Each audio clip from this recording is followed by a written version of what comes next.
অপূর্ব সুন্দর stunning গুরুদম্বা lake.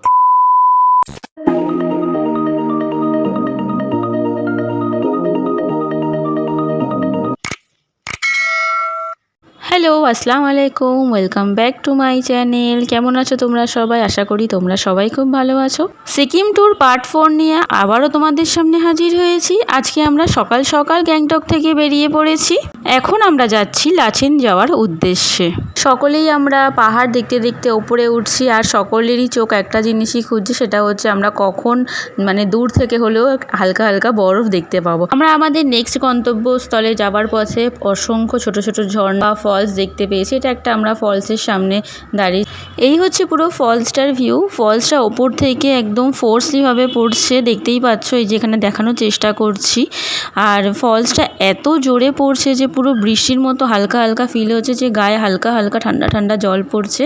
আর এই হচ্ছে মাঝখান থেকে ব্রিজ ছিল, আর সাইড দিয়ে ফলসটা যাচ্ছিল, যেটা তোমরা ভিডিওতে দেখতে পেলে। সাহিরা নাদ্দু জল যেখানে, সেখানে একদম ওখানে চলে গেছে ওরা। যাবার পথে আরও একটা ফলস দেখতে পাই। এই জায়গাটা অনেক ফেমাস একটা জায়গা। তো এটা হচ্ছে নাগা গ্রামের নাগা ফলস। এই ঝর্ণাটার উচ্চতা অনেক বেশি, ক্যামেরাতে দেখানোর চেষ্টা করলাম। এটা 160 ফুট মতো উঁচু রয়েছে এই ফলসটার হাইট। মিটার হিসাবে এটা 50 মিটারেরও বেশি উচ্চতা থেকে প্রবাহিত হচ্ছে। ঝর্ণাটার সামনেই ব্রিজ রয়েছে, আর এই ব্রিজের ওপর থেকেই আমরা আমাদের নেক্সট গন্তব্যস্থলে যাব। আর এই ব্রিজের সামনে দাঁড়িয়ে অসংখ্য টুরিস্টরা এক্সপ্লোর করছে, ফটো তুলছে। এরপর আমরা আবারও গাড়িতে উঠে যাই, আবারও আমাদের জার্নি স্টার্ট হয়। যাবার পথে আমরা অনেক বড় একটা ব্রিজ থেকে ক্রস করছি, দেখতে পাচ্ছ। এটা হচ্ছে একটা পাহাড় থেকে আরেকটা পাহাড়ে আমরা কানেক্ট হচ্ছি। এরকম লাচেন যাবার পথে অসংখ্য আমরা ব্রিজ দেখতে পাই, যেটা একটার পথের সঙ্গে আরেকটা পথ কানেক্ট হচ্ছে। ব্রিজটা পেরিয়েই খানিকটা পথ অতিক্রম করতেই আমরা একটা টানেলের মধ্যে ঢুকি। দেখতেই পাচ্ছি এটা জাস্ট গুহার মতো বড়।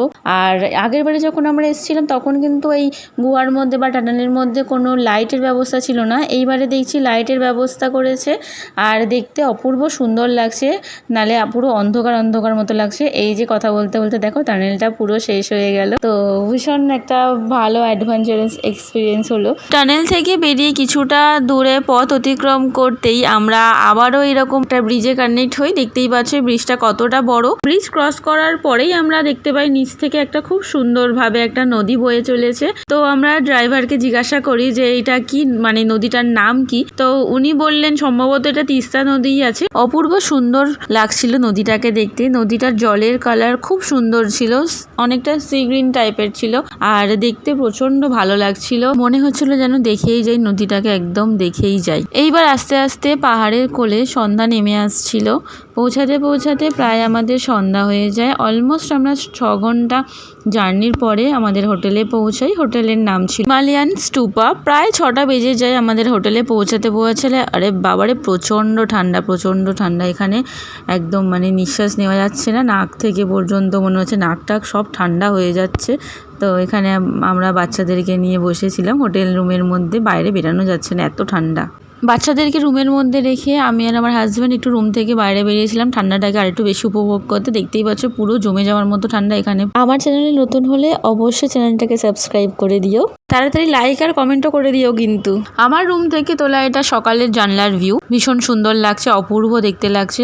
জানলা থেকে আমরা ওই যে দূরে পর্বত চূড়ার ওপরে একদম হালকা হালকা বরফ দেখতে পাচ্ছি। এটা দেখেই একদম এক্সাইটেড হয়ে পড়েছি, কারণ আমরা যখন ঢুকেছি হোটেল রুমে তখন বেশ সন্ধ্যা ছিল, কারণ সন্ধ্যার সময় আর এই দৃশ্য উপভোগ করতে আমরা পারিনি। কিন্তু সকাল হতে না হতে এরকম সুন্দর দৃশ্য দেখে কার না ভালো লাগে। একদম দূরে থেকে পাহাড় চূড়াতে একদম বরফ দেখা যাচ্ছে। রুমের টেম্পারেচার ছিল -1। এই ঠান্ডার মধ্যেই আমরা সবাই গাড়িতে উঠে পড়েছি, আর আমরা প্রচণ্ড এক্সাইটেড যে ফাইনালি আমরা এবার বরফ দেখতে পাবো। তো আমরা এখন জার্নি স্টার্ট করে দিয়েছি গুরুদম্বা লেক যাওয়ার উদ্দেশ্যে। আমরা ব্রেকফাস্ট সব গাড়ির মধ্যে নিয়েই বেরিয়ে পড়েছি, কারণ ওখানে 12টার মধ্যে সব বন্ধ হয়ে যায়। ওটা যেহেতু আর্মি রেস্ট্রিক্টেড এরিয়া আছে, তো ওই জন্য আমাদের 12টার মধ্যে ফিরতে হবে। আমরা অলমোস্ট প্রায় পৌঁছেই গেছি গুরুদম্বা লেকে। দেখতেই পাচ্ছ দূর থেকে বরফের পাহাড় দেখা যাচ্ছে। যেহেতু এখানে গাছপালা নেই, সেহেতু এখানে অক্সিজেন লেভেলটা কিন্তু অনেকটাই কম। এখানে 2%-এর মতো অক্সিজেন লেভেল। তোমরা গেলে অবশ্যই অক্সিজেন সিলিন্ডার ক্যারি করে নিয়ে যাবে, কারণ ওটা আমাদের প্রচণ্ড হেল্প করেছে। এছাড়াও তোমরা কর্পূর ক্যারি করতে পারো। যেহেতু অক্সিজেন লেভেলটা কম, সেহেতু আমাদের গাড়িতে যারা যারা ছিল প্রায় অনেকেরই শরীর খারাপ হয়ে গেছিলো, অনেকে ভমিটিং করছিল, অনেকের প্রচণ্ড মাথা ব্যথা করছিল। এই জায়গাটা যতটা অপূর্ব দেখতে লাগছে ততটাই কিন্তু হার্মফুল আর ডেঞ্জারাস। সেহেতু এই জায়গাতে আসতে গেলে ফুল প্রিপারেশন নিয়ে তোমরা যেও, কারণ আমি চাই তোমাদের যেন কখনো কারোর এরকম জায়গাতে গিয়ে যেন বিপদ না হয়। তো এখানে দেখতে পাচ্ছ আমরা ফাইনালি পৌঁছে গেছি। এটা সুন্দর অপূর্ব গুরুদম্বা লেক হচ্ছে, এটা স্টানিং গুরুদম্বা লেক, অসাধারণ। আমরা এখন পৃথিবীর ওয়ান অফ দ্য হাইয়েস্ট লেকের সামনে দাঁড়িয়ে রয়েছি, যার উচ্চতা হচ্ছে 17,800 ফিট। ক্যামেরাতে যতটা না সুন্দর উঠেছে তার থেকে অনেক অনেক অনেক বেশি সুন্দর আরও। তো যাই হোক, এই ছিল আজকের আমার ভিডিও। আশা করি তোমাদের সবার খুব ভালো লেগেছে, আর ইনফরমেশন ভালো লাগলে অবশ্যই like, share, comment and subscribe to my channel. তোমরা কমেন্টে জানিও কিন্তু কে কে গেছো আমার মতো গুরুদম্বা লেক। দেখা হচ্ছে আবার নেক্সট ভিডিওতে। Thanks for watching.